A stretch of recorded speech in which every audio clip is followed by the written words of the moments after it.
All right, welcome back. So here we are, we're Module 8. Now, Module 8, when it comes to the book, we're going to jump around a little bit.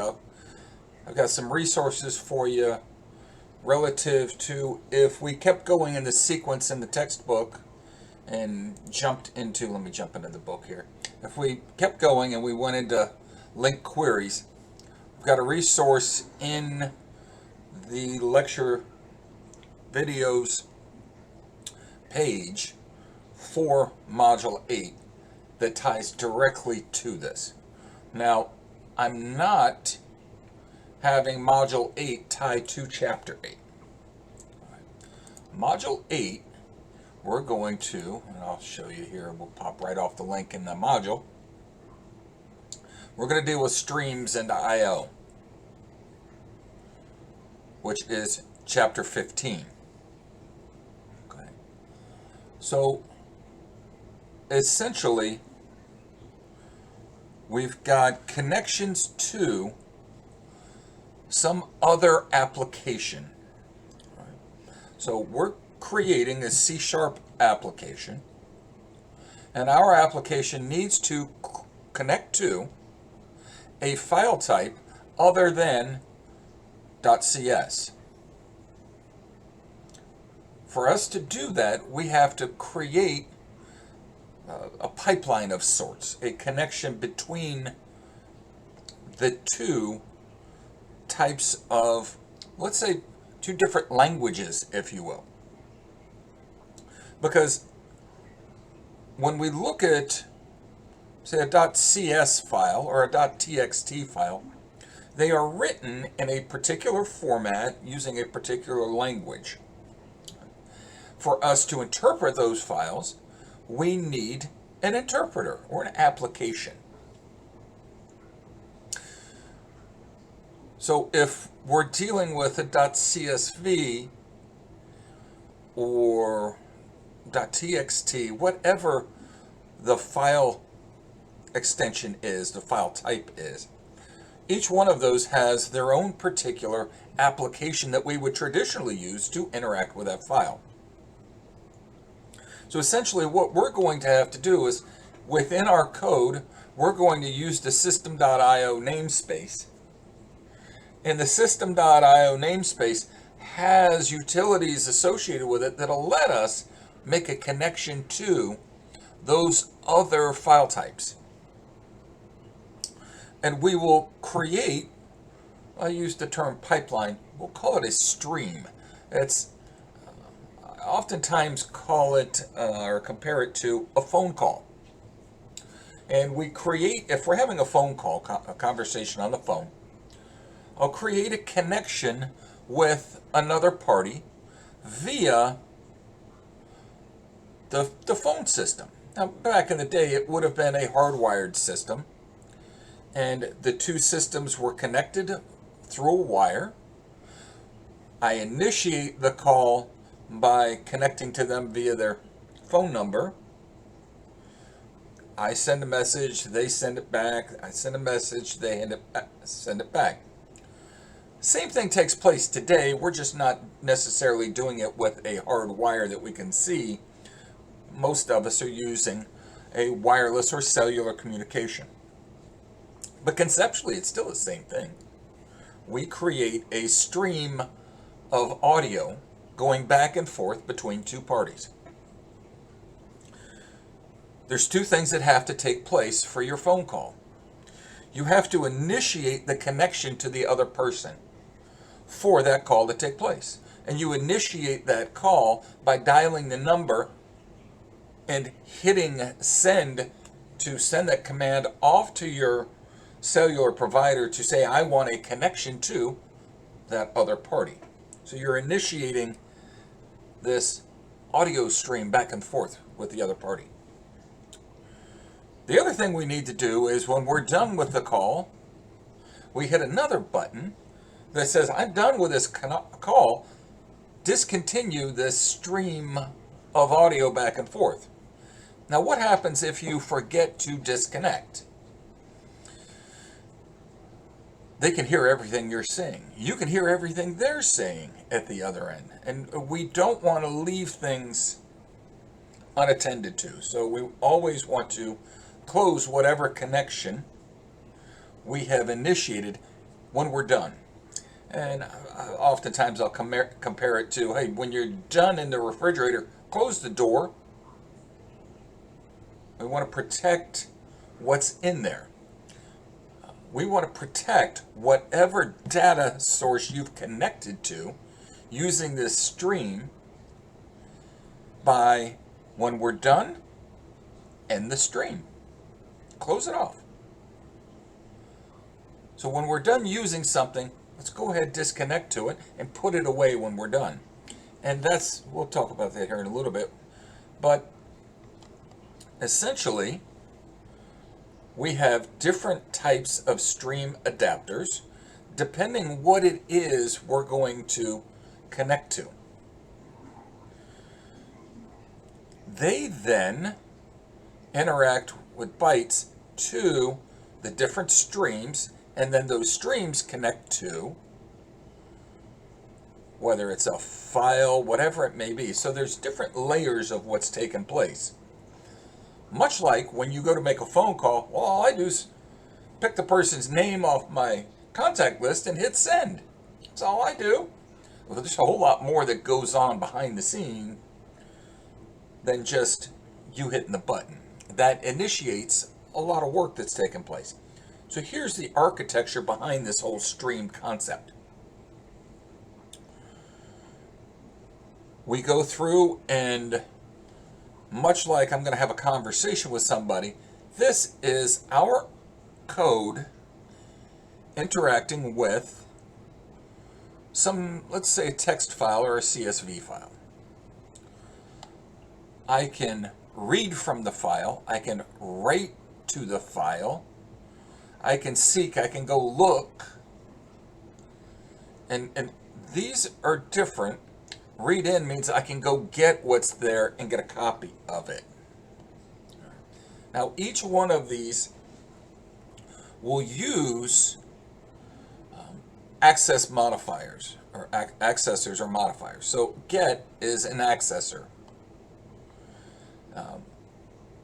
In writing, we may use a set in there. So we'll see get and set. When we're done, we're going to close or dispose of the stream. Flush it out. Clean out whatever was in that connection. Okay. What happens if you get a busy signal when you make a phone call?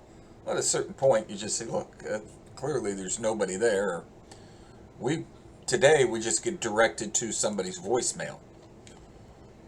Years past, there wasn't voicemail. If somebody was on a call, on another call, we would get a busy signal. If I call and I get a busy signal, I'm only going to wait so long before I see it. Forget it, it's busy. So there may be timeouts in the connection. Now, timeouts in the connection, what that equates to, logically,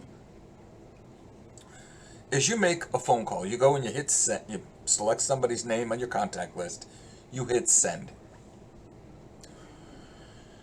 Your device then creates a connection with that other device, the other party. If they do not respond within a specific period of time, you get directed over to their voicemail. That's a timeout. We're not going to keep letting the call attempt to connect. Look, we've tried for this amount of time, and that time can be set, whether it's associated with trying to read or trying to write. There's some connectivity issue that's causing us a problem, and we want to be able to have timeouts so it doesn't go on for perpetuity, the equivalent of a infinite loop, if you will. Okay. So here's structure where we go through. We have done this in the past, created connections with the console, or using the console interface to do right line with the console. Now, this is a stream of sorts between our application and the console interface.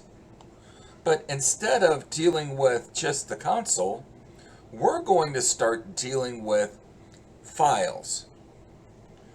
So with consoles, I can read from the console right to it. Conceptually, it's the same kind of thing that we're going to do now, but instead of doing it with consoles, we're going to do it with some hard-coded file, whether it's a TXT file or a CSV file, whatever it may be, as long as we have the appropriate interface to be able to interact with that file. Talked about we're either going to close or flush when we're done. They call it disposing or closing. Flush will wipe it out, clean it out. One will terminate it altogether.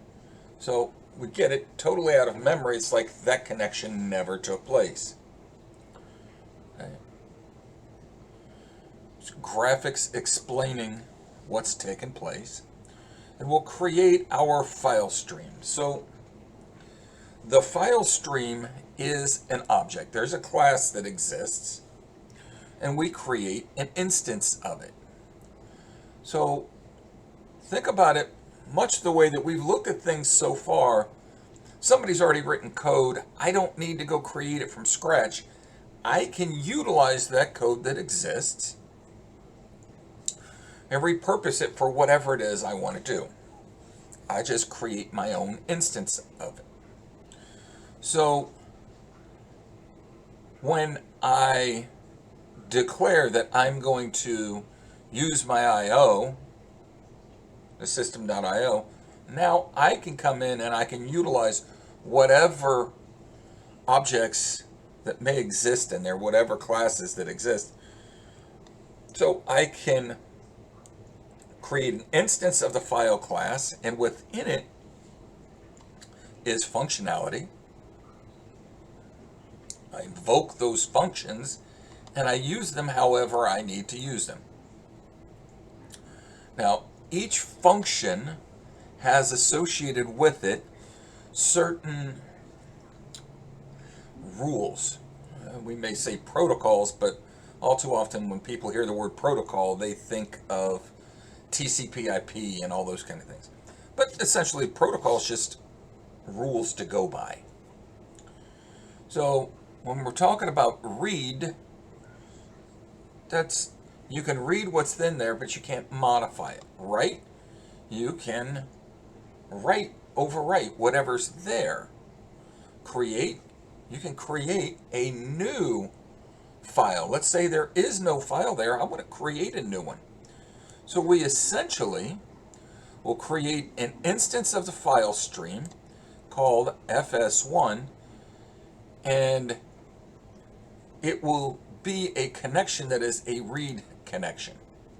We'll create an instance of a file stream connecting to some file. We'll call it fs2. It's a write connection. So each one of these connections is a different object for a specific purpose. Now, when we create it, we have opened up a connection. So here we open a file using a file stream object. And there's a variety of different ways that we can connect. So it's the different rules associated with what kind of connection do I want. The reason we do that is so that I don't want to open a connection that potentially allows bad things to happen to the destination. If you think about if we send a file to somebody, we email a file to somebody, we may want to encrypt that file so that person's the only one that reads it. Okay? We want that to be private. We want it to be secure. There are ways that we set rules associated with the formatting of the communication, formatting of the stream. And how we do that is through the functionality. Much like the way that we can isolate variables in classes and values that exist in those variables in classes by using accessors and mutators, ways that we can access or modify values. And we've got to do that by going through specific methods. We don't actually get to the variable.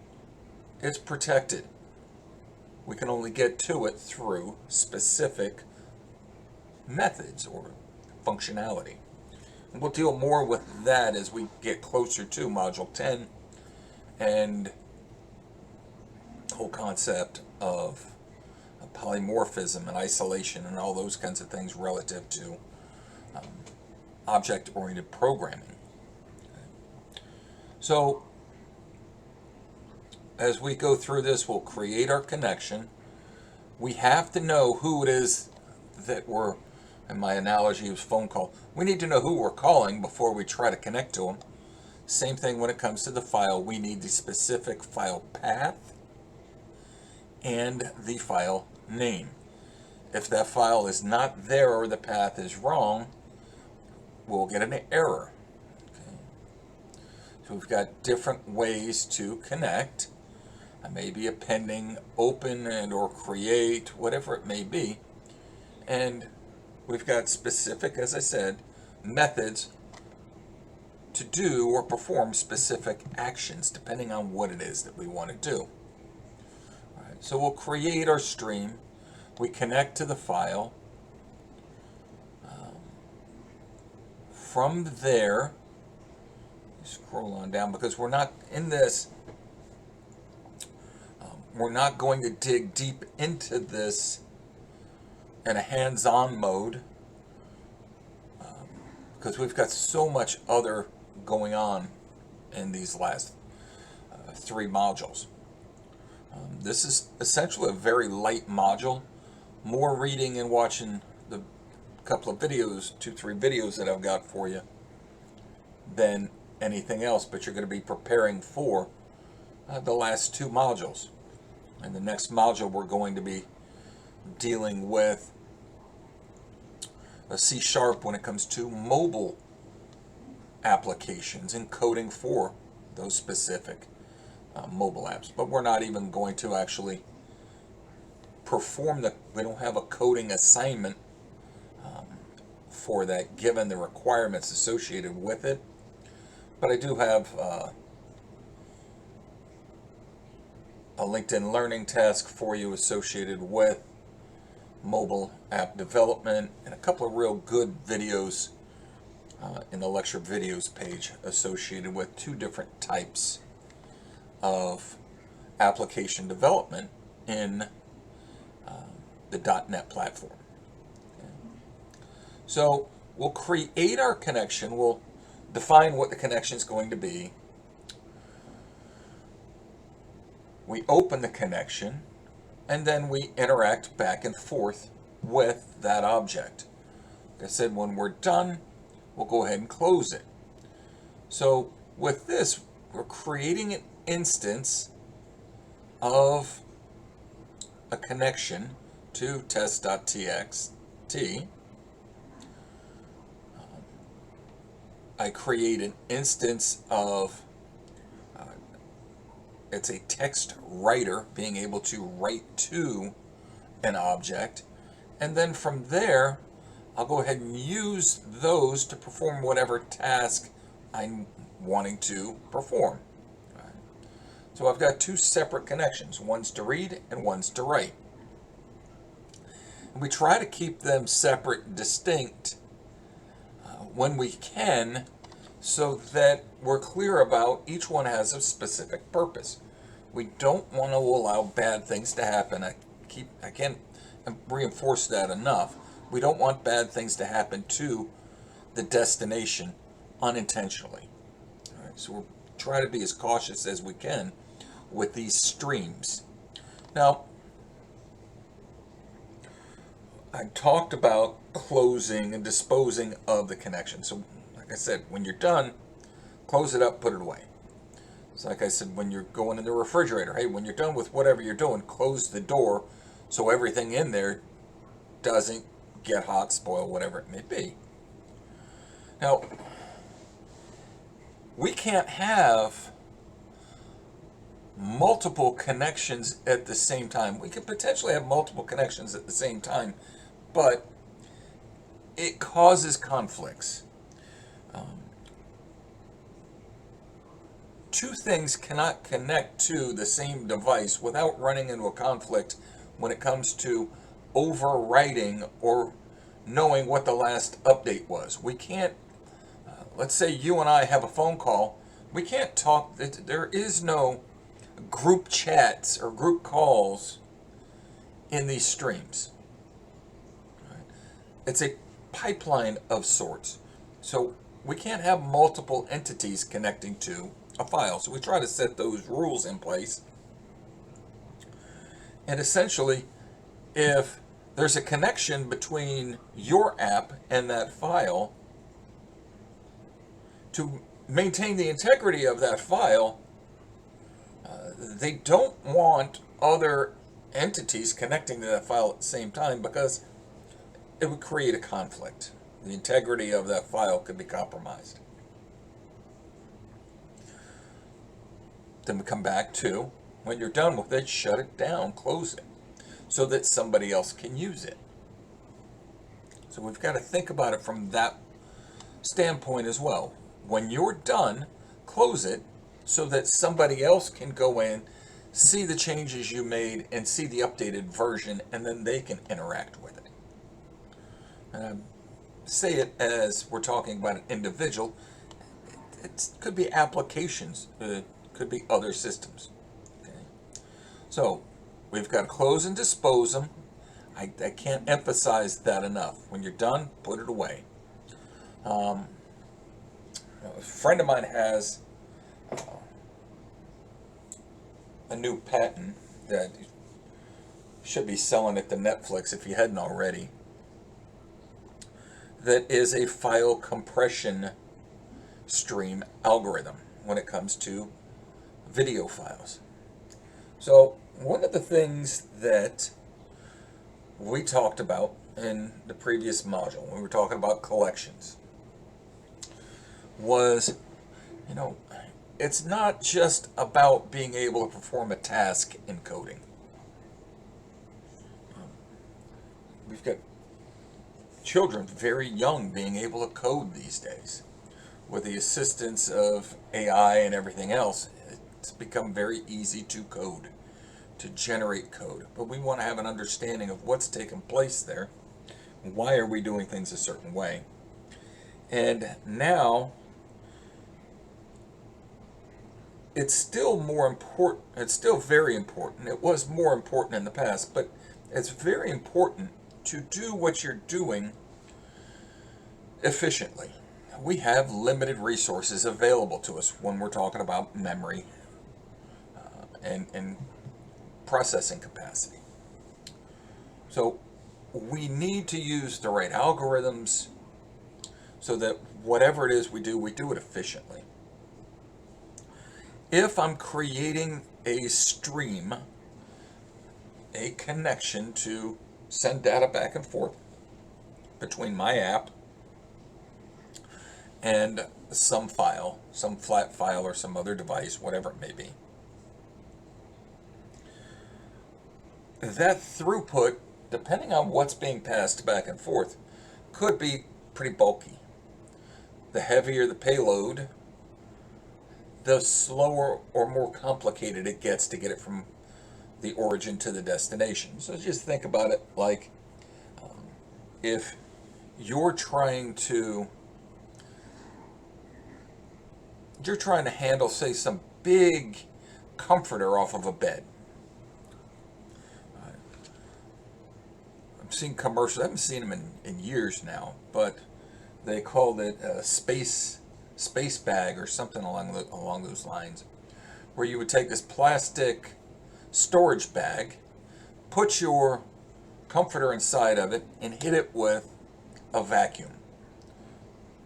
And it would take all the air out of the bag and compress that massive comforter down into what would equivalent be smaller than a pillow. It's easier to move it around. We'd like to be able to do the same thing with our data. A friend of mine, Harry, he's got a file compression algorithm that compresses these video files so that we don't run into the buffering issues where I don't have enough to play and I've got to wait for more to get transferred to me.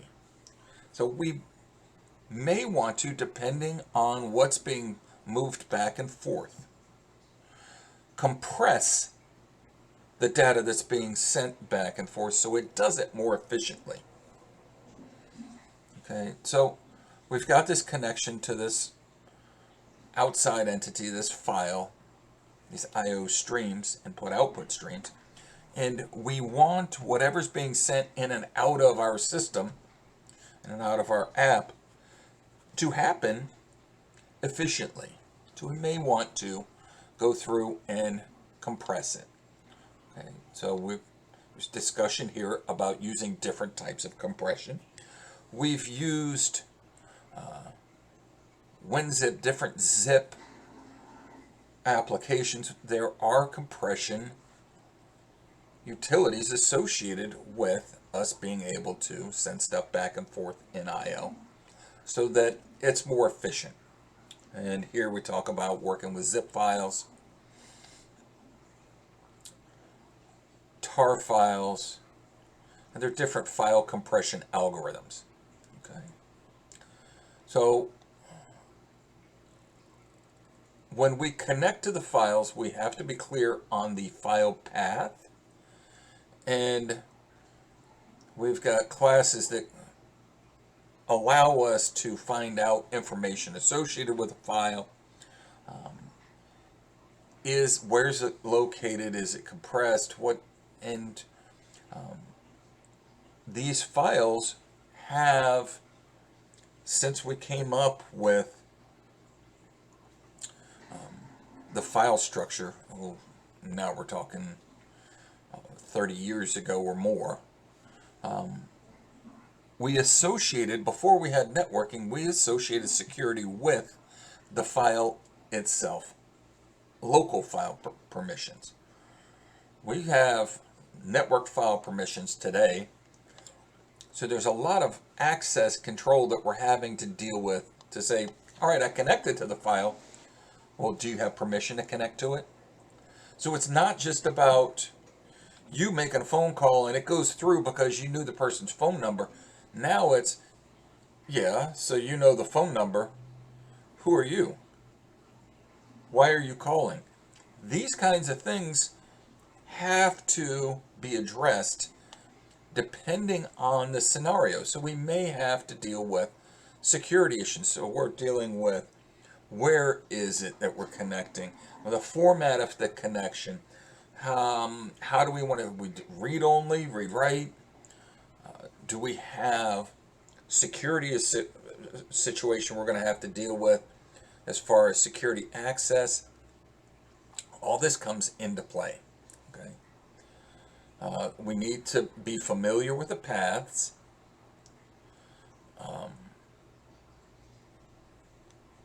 And here we've got a variety of different ways that we can go through and do the file path syntax to access, whether we're talking about a network drive, local drive, whatever it may be.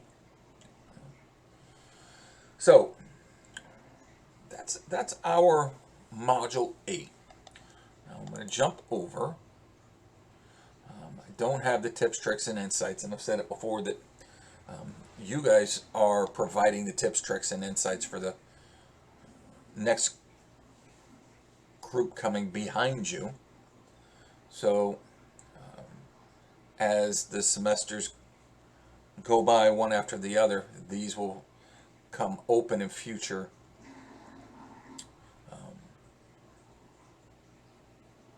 future semesters, future terms, but in the term that I'm recording this, I don't have this available.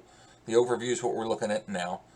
Resources that may help you with whatever you're going through, whether it's a quiz, projects looking forward. I've got some lecture videos in here for you. Here's where you can access the book. I've got a duplicate of that I've got to take care of.